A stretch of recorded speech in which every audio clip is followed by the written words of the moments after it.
हमारे हृदय को परिवर्तित नहीं कर पाता, हमारे अंतःकरण को परिवर्तित नहीं कर पाता, हमारे मन को सुंदर नहीं बना पाता। और जब हमारे अंदर से अनुभूति ज्ञान प्रस्फुटित होता तो निश्चित है हमारा हृदय पवित्र हो जाता, हमारा मन मंदिर सुंदर हो जाता और हमारे भाव निष्काम हो जाते, हमारे भाव के अंदर निष्कामता आ जाती।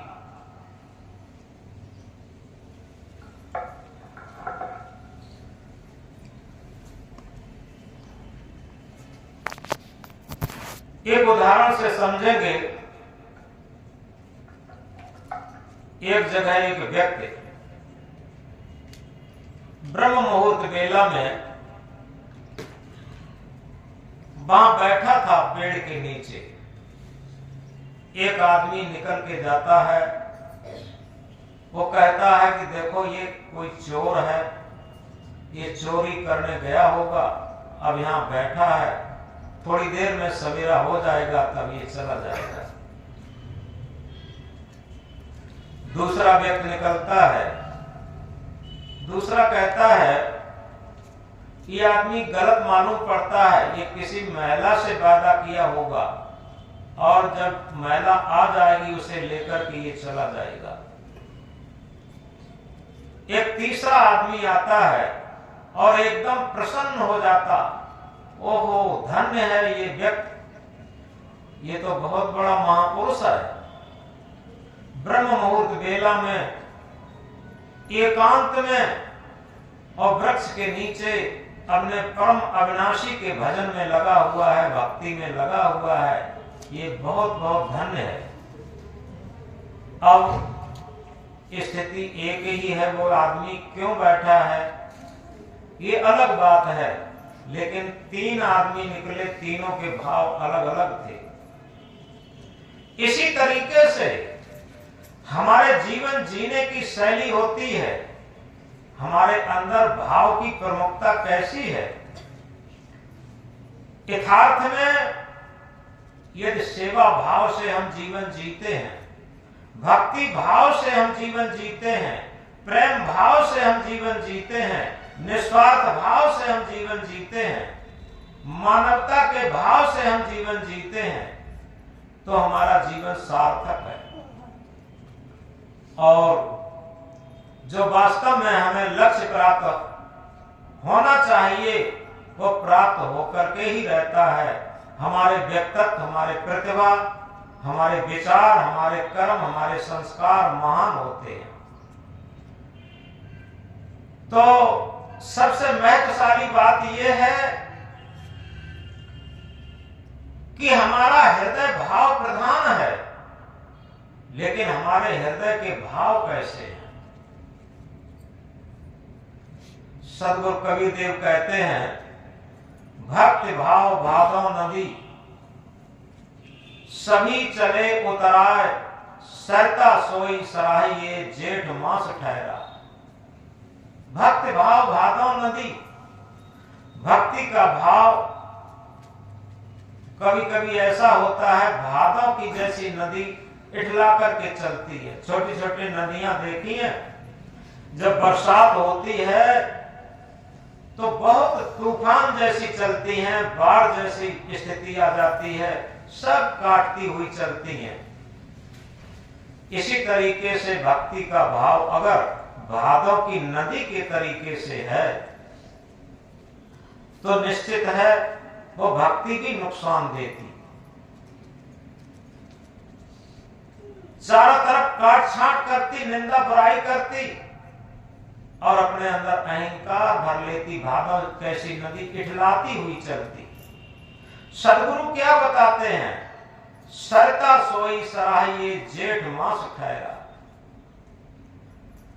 भादों में, सावन भादों में तो छोटी छोटी नदियां बहुत तूफान की तरीके से चलती हैं, लेकिन सच्ची सरता, सच्ची नदी उसी को कहा जाता है जेठ की तपती दोपहरी में प्यासों की प्यास बुझा सके। और जेठ की तपती दोपहरी में भी वो स्थिर रूप से बहती रहे। तो इसका आशय ये है, थोड़ी देर के लिए भक्ति का भाव आया और उसमें हम अपने को बहुत ऐसा समझ लिए कि हम बहुत बड़े भक्त हो गए, लेकिन थोड़ी कठिनाई पड़ी, थोड़ी परेशानी आ गई और तभी भक्ति का भाव छोड़ देते हैं। भक्ति का भाव छोड़ देते हैं और ये सोचते हैं ये कठिनाई क्यों आ गई। यथार्थ में सदगुरु बताते हैं, सरता सोई सराहिए जेठ मास ठहरा। सच्ची सरता वही है जो कितनी भी गर्मी पड़े भीषण, उसमें भी स्थिर रह सके, प्यासों की प्यास बुझा सके, सेवा का कार्य कर सके। इसी तरीके से कठिनाई आने पर भी, परेशानी आने पर भी हम भक्ति का भाव न छोड़ें। ये सबसे ऊंची चीज है। महाभारत का एक सच्चा उदाहरण है। एक बहुत बड़े बूढ़े भक्त, संयोग ये पड़ा कि 3 दिन से उन्हें रोटी न मिली। अब वो कहीं चोरी कर नहीं सकते, संकोचवश मांग सकते नहीं, क्या करें। जेठ वैशाख का महीना और वो एक खेत की तरफ गए तो देखते क्या है, गेहूं कट चुका था, गेहूं की बालियां खेत में पड़ी थी। गेहूं की बालियां बीन बटोर के लाए और कूट पीस करके 4-5 रोटी बना के रखते हैं नमक से। तब तक उनकी भक्ति की परीक्षा आ गई। दरवाजे पर किसी भूखे संत ने आवाज लगाई, भक्तराज कुछ खाने को है, आज हम 5 दिन के भूखे। अब वो भक्तराज बिना कचोटन के, अब उनका भाव देखिए, उनका हृदय भाव से प्रफुल्लित है कि आज हमें 5 दिन के भूखे महान संत को भोजन कराने का अवसर मिला। हम तो 3 ही दिन के भूखे और ये 5 दिन के भूखे।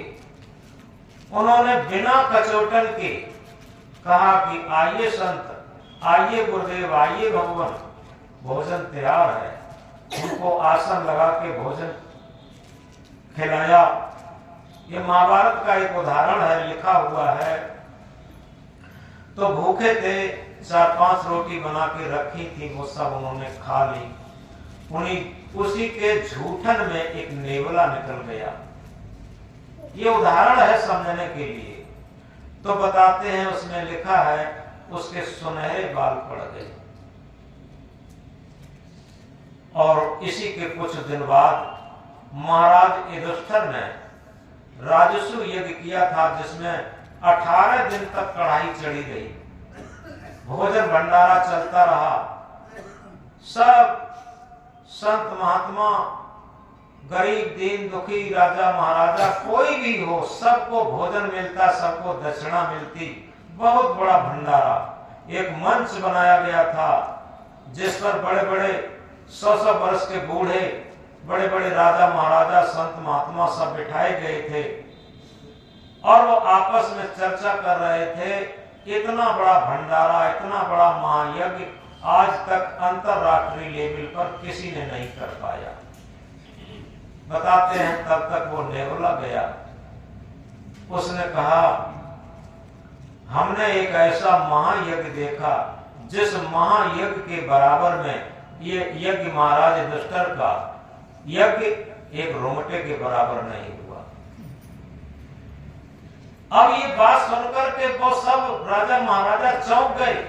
ये नेवला क्या कहता है? हम लोग अंतरराष्ट्रीय लेवल की बात जानते हैं, विश्व लेवल की बात जानते हैं, और ये कहता है रोमटे के बराबर नहीं हुआ। मुझसे पूछा, भैया तुमने कहां महायज्ञ देखा? उसने तब वही कहानी बताई कि इस तरीके से एक भूखे संत, एक भूखे भक्त, 3 दिन के भूखे भक्त और एक खेत में से गेहूं की बालियां बीन बटोर के लाए और उन्होंने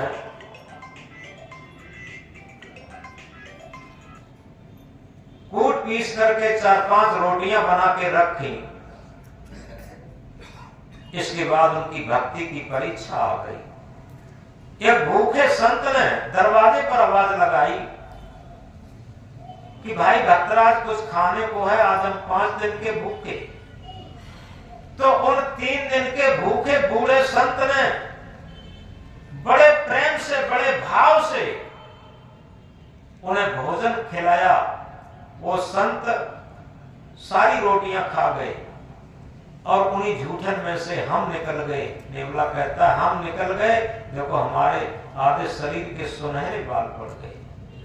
और इस महाराज युधिष्ठिर की झूठी पत्तलों में आज हम 3 दिन से लौट रहे, एक रोंगटा भी सुनहरा नहीं हुआ। हम कैसे जान सकते कि महायज्ञ हुआ।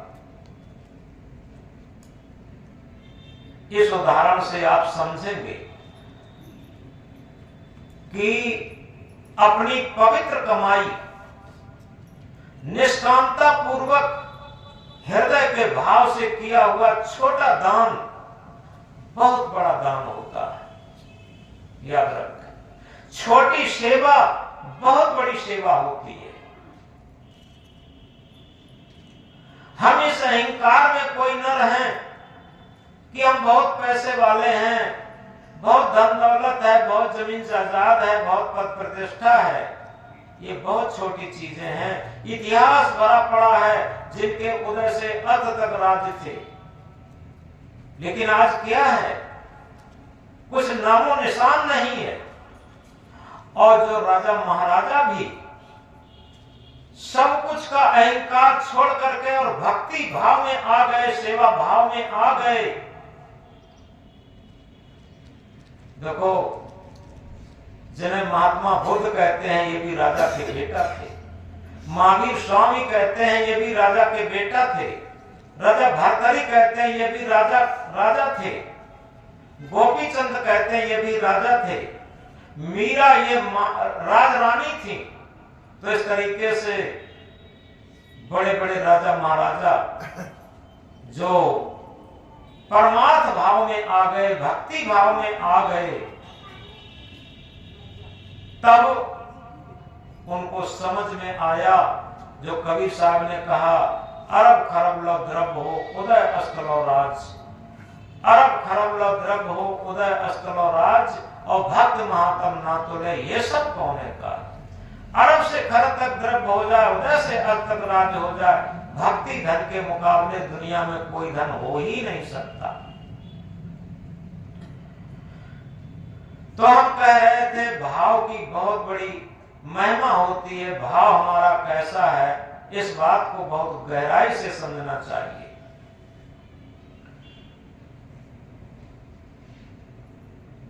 और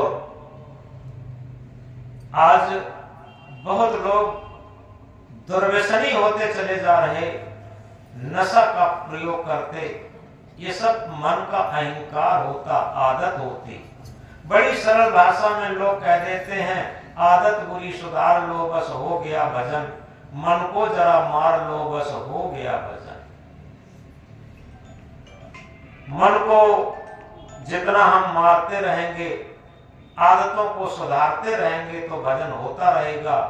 हम मन को मारते नहीं है, मन की गुलामी में चलते हैं, आदतों को सुधारते नहीं है, आदतों की गुलामी में चलते हैं, फिर भजन किस तरीके से होगा, ये तो समझे। बड़ी बड़ी ज्ञान की लंबी चौड़ी बातें करना जानते हैं, लेकिन स्वयं अपने मन को मारना नहीं जानते, अपनी आदतों को सुधारना नहीं जानते, फिर आखिर भजन होगा कैसे।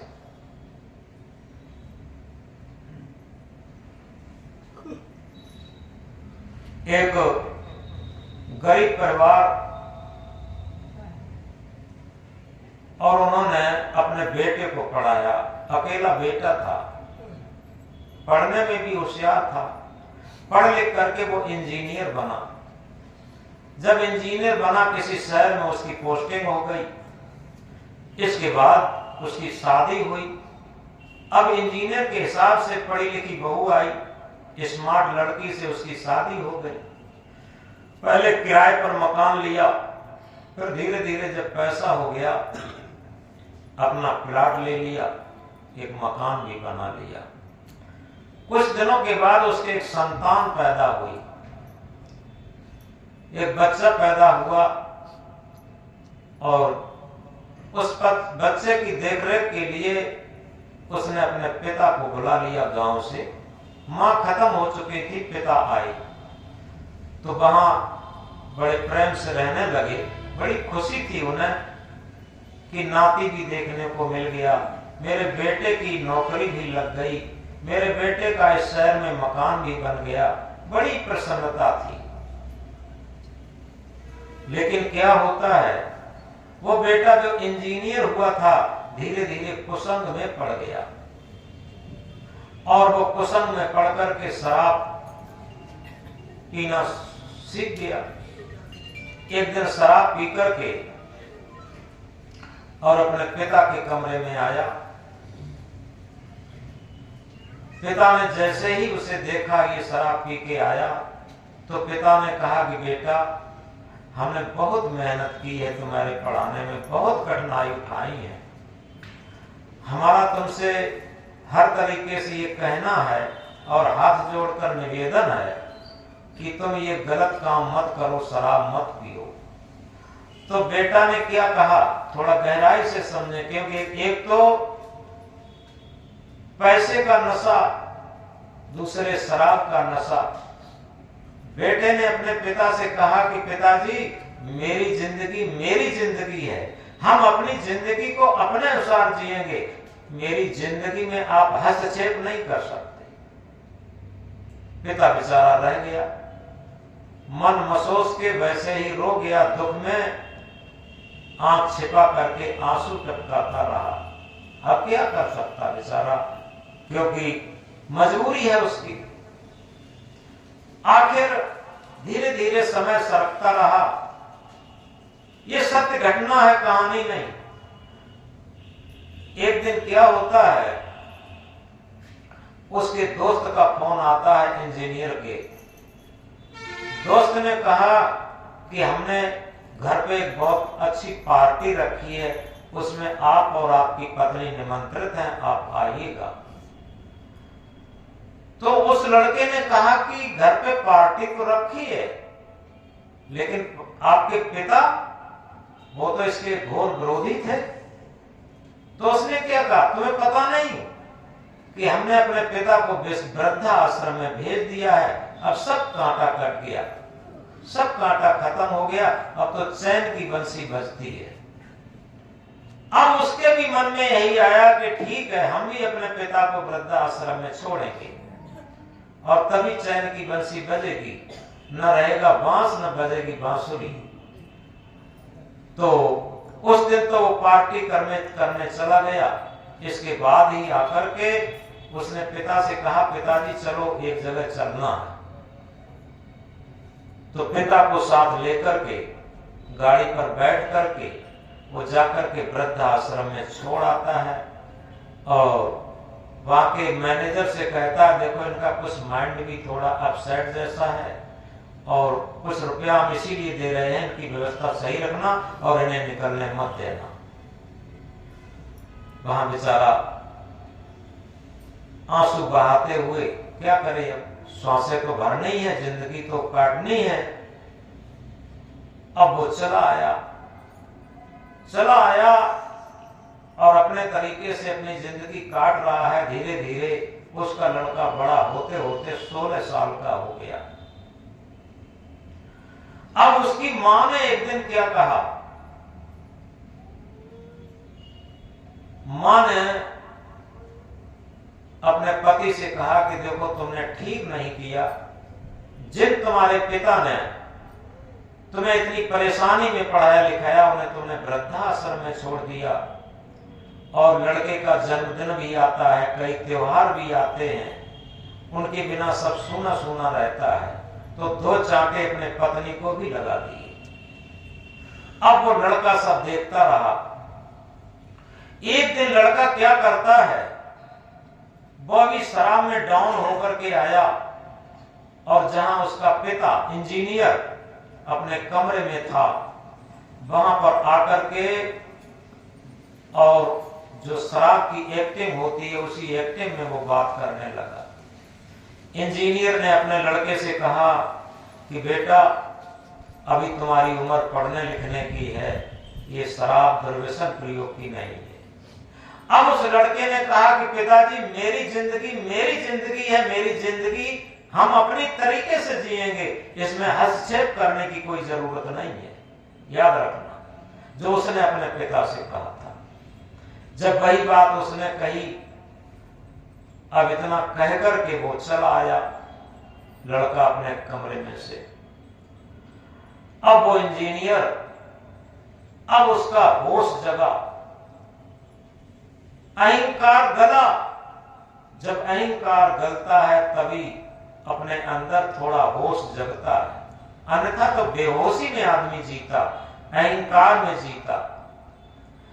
अब उसे पूरी रात नींद नहीं आई।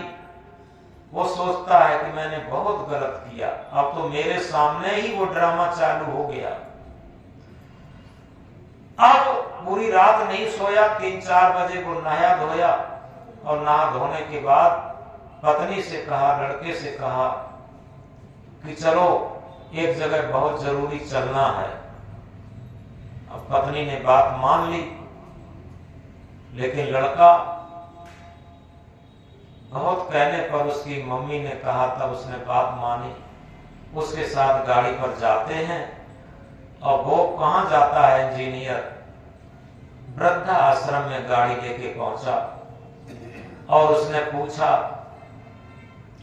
अमुक नाम के एक बड़े बूढ़े यहाँ रहते हैं, वो कहाँ है? मैनेजर ने कहा, देखो वो लाठी के बल चल रहे हैं, देखो जाकर के। वो लाठी से जा रहे थे उसके पिता, और वो गया इंजीनियर। जाने के बाद और कहता है, पिताजी पिताजी।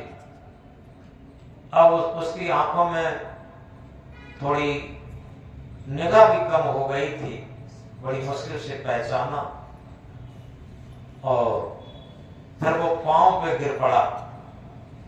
लड़का अपने पिता के, पिताजी हमें क्षमा कर दो। बहू भी पांव पर गिर पड़ी, क्षमा कर दो। और इस तरीके का कारुणिक दृश्य वहां बना। लड़के ने कहा, वृद्धाश्रम में पिताजी आप घर लौट चले, मैंने बड़ी गलती की है, अब जीवन में हम कभी गलती नहीं करेंगे और आपकी सेवा करेंगे। अब उस पिता को लिवा के लाता है और बड़े अच्छे ढंग से उनकी सेवा शुश्रूषा करने लगा, और हमेशा हमेशा के लिए शराब से संकल्प ले लिया, क्योंकि अहंकार गल गया उसका। और वो लड़का था, शराब नहीं पिए था, वो अपनी मम्मी के कहे से शराब पी करके आया था। उसे शराब नहीं पीनी थी, अपने पापा को जगाना था। जब पिता सही चलने लगा तो लड़का भी सही चलने लगा। तो कहने का आशय ये है कि हम अपने जीवन में जितना अहंकार बढ़ा लेते हैं उतना कुभाव पैदा कर लेते, और जितना कुभाव पैदा हो जाता, आत्मीयता का भाव नहीं रहता, हृदय का भाव नहीं रहता, मन की गुलामी और इंद्रियों के गुलामी का भाव जब तक रहता है तब तक हमारे अंदर दानवता रहती। तभी तो कहा है, करे गलती और न जाने उसे शैतान कहते। छोटे छोटे बच्चे होते हैं, गलती करते हैं और नहीं जानते, उन्हें शैतान कहते हैं। करे गलती और न जाने उसे शैतान कहते हैं, करे गलती और न माने उसी को हैवान कहते हैं। स्वयं भी जानता है और दूसरा भी उसे बताता है, लेकिन तब भी वो नहीं मानता। अपनी मन की गुलामी, आदतों की गुलामी, ये सब में जीवन व्यतीत करता है। तो करे गलती और न जाने उसे शैतान कहते हैं, करे गलती और न माने उसी को हैवान कहते हैं, और करे गलती और मान ले उसी को इंसान कहते हैं। हम इंसानियत की अगर श्रेणी में आना चाहते हैं तो ब्रह्म मुहूर्त बेला में बैठ करके अपनी अपनी एक एक गलती को निहारना शुरू कर दें। जब एक एक गलती को देखना शुरू करेंगे तो हमारे अंदर गलतियों का जखीरा कम होता चला जाएगा। हमारा मन निर्विकार होगा, अंतःकरण निर्मल होगा, पवित्र होगा, हृदय का भाव अमृत बरसाने लगेगा। ये सूत्र है। हमारा व्यवहार आत्मीयता का भरा हो जाएगा। तो करे गलती न जाने उसे शैतान कहते हैं, करे गलती और न माने उसे हैवान कहते हैं, और करे गलती और मान ले उसी को इंसान कहते हैं, और कभी गलती ना करे उसी को भगवान कहते हैं। अब हम समझ लें कि वास्तव में सत्संग और भक्ति का कितना महत्व है, क्योंकि सत्संग, सच्चा सत्संग हमारी गलतियों से मुखातिब करवाता है, हमारी गलतियों को दृष्टिगत करवाता है, हमारी गलतियों को हमारे अंदर से निकाल करके बाहर करता है। तो इसलिए संत सम्राट सदगुरु कबीर साहब कहते हैं, सुख के माथे सिर पड़े नाम हृदय से जाए, बलिहारी बात दुख की पल पल नाम रटा। हम कभी भी दुख से घबराए नहीं, क्योंकि जो दुख से घबराते हैं वो सुख में इठलाते हैं। थोड़ा गहराई से समझे। थोड़ा सुख पड़ा बहुत इठलाने लगते, बहुत अहंकार में हो जाते। जो सुख में इठलाने लगते हैं उन्हीं को दुख में बिलखाना पड़ता है, बिलखाना पड़ता। सुख आए तो हम उसमें इठलाएं नहीं, और दुख में फिर हमें बिलखाना नहीं पड़ेगा, बिलखाना नहीं पड़ेगा। क्या होगा? एक सुख और दुख से पार की भी स्थिति होती है। सुख दुख ये मन की स्थिति है। आप इस बात को बहुत गहराई से समझें। सुख दुख ये मन की स्थिति पर होते हैं। जैसे इनका कोई ओरिजिनल स्वरूप नहीं होता। आज ऐसा कोई दुखी नहीं होगा जिसे रोटी न मिलती हो, जिसे कपड़ा न मिलता हो, जिसे मकान न मिलता हो, रहने के लिए मकान न हो, पहनने के लिए कपड़े न हो, और खाने के लिए रोटी न हो। ये चीजें जिसके पास न हो तो उसे तो दुखी माना जा सकता। लेकिन ये सारी चीजें बहुतायत में हो और तभी वो लोग दुखी में हैं। और सच पूछा जाए, जिनके पास ये धन दौलत ज्यादा है वे ही दुखी और ज्यादा है। उनका मन और ज्यादा दुखी है, और ज्यादा पीड़ित है। तो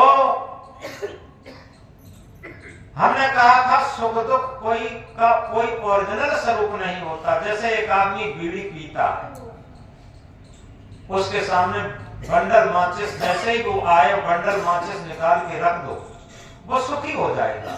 लेकिन एक आदमी जो बीड़ी नहीं पीता है, उसके सामने बीड़ी सुलगा ली तो वो दुखी हो जाएगा। एक ही स्थिति है, एक दुखी है, एक सुखी है।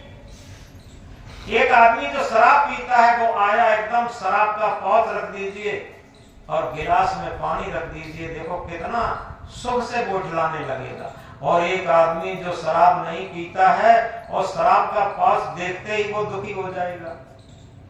आप देखें, इसी तरीके से जितने भी सुख दुख हैं ये सब अपने अपने मन के अनुसार है। याद रखें, उसी में एक आदमी सुखी है, एक आदमी दुखी है। एक आदमी सोचता है, तमाम देवी देवताओं की पूजा पाठ करता है, किसी तरीके से मेरी शादी हो जाती। और एक आदमी शादी से ही इतना दुखी हो चुका है कि वो सोचता है कि क्या करें, कैसे करें, किसी तरीके से नहीं चलता। और एक आदमी सोचता है किसी तरीके से मेरे बच्चा नहीं है, बच्चे हो जाते। और एक आदमी बच्चों से ही इतना दुखी है कि कहा नहीं जाता। अब बताओ दुनिया में कौन सा? एक आदमी सोचता है कैसे थोड़ा धन हो जाता तो सुख हो जाता, और एक आदमी इतना धनी है कि धन के कारण ही रात दिन वो भय में है, चिंता में है, टेंशन में है और रात दिन दुखी दुखी दुखी हुआ चला जा रहा है। अब बताओ कैसे किस तरीके से इस सांसारिक सुख को सुख कहा जा सकता। इसीलिए संत सम्राट सदगुरु कबीर देव इंकलाब करके कहते हैं, झूठे सुख को सुख कहे मानत है मन मोद। झूठे सुख को सुख कहे मानत है मन मोद। जगत चमेना काल का कुछ मुख में कुछ बोध। पूरा संसार झूठे सुख को ही सुख मान रहा और मन में बड़ी प्रसन्नता मान रहा और ये कभी नहीं विचार करके देखता कि पूरा संसार काल का चवेना मात्र है। जिस तरीके से काल ने, जैसे हम लोग जब चवेना चलाते हैं तो कुछ तो मुख में डाल लेते हैं, कुछ झोली या जेब में रहता, ऐसे ही काल का हम लोग सब चवेना मात्र हैं। उसको तो मुख में डाल चुका है, उसको डालने की तैयारी में है और कुछ झोली में है। धीरे धीरे सब काल के मुख में जाने हैं, सब मृत्यु के गर्त में जाने। तो इसलिए एक सच्चा सुख भी है। ये सब झूठे सुख हैं और एक सच्चा सुख भी है। सच्चा सुख क्या है? चाह गई चिंता मिटी मनुआ बेपरवाह। जिनको कछु न चाहिए सोई सहन कत सहा। क्योंकि जिनकी एक पहले स्लोगन लिखा जाता था कि कम बच्चे सुखी इंसान, कम संतान सुखी इंसान।